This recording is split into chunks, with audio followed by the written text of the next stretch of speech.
Ito ay rated SPG. Striktong patnubay at gabay ng magulang ang kailangan. Magtatrabaho nga si Tanggol sa bar na pinapasukan ni Bubbles.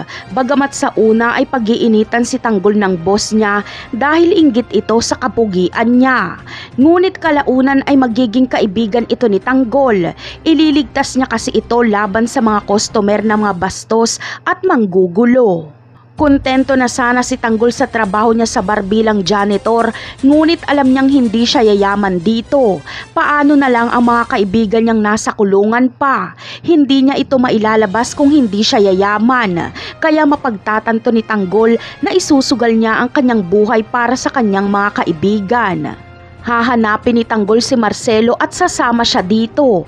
Pangangakuan kasi siya ni Marcelo ng kayamanan. Kaya kahit alam ni Tanggol na pwede siyang mapahamak kapag sumama siya kay Marcelo, ay gagawin niya pa rin alang-alang sa kalayaan ng mga kaibigan niya sa loob.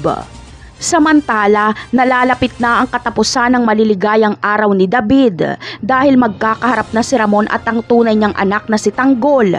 Si Olga mismo ang magtuturo kay Tanggol dahil gusto niyang magpatayan na ang mag-ama. Ngunit iba ang mangyayari dahil hindi magagawa ni Ramon at Tanggol ang tapusin ng isa't isa kapag magkasagupa na sila. Bagkus ay dito pa magkakaalaman ng katotohanan. Habang si David naman ay agad na aalis sa mansyon kapag makaramdam siyang nabisto na siya ni Ramon. Uuwi siyang takot na takot kaya magtataka si Rigor. At dito ay walang choice si David kundi aminin kay Rigor ang ginawa niyang pagpapanggap na anak ni Ramon. Kaya siguradong galit na galit dito si Rigor. Ngunit ano kaya ang gagawin niya kay David? Yan ang aabangan natin sa mga susunod na episode. Paalam!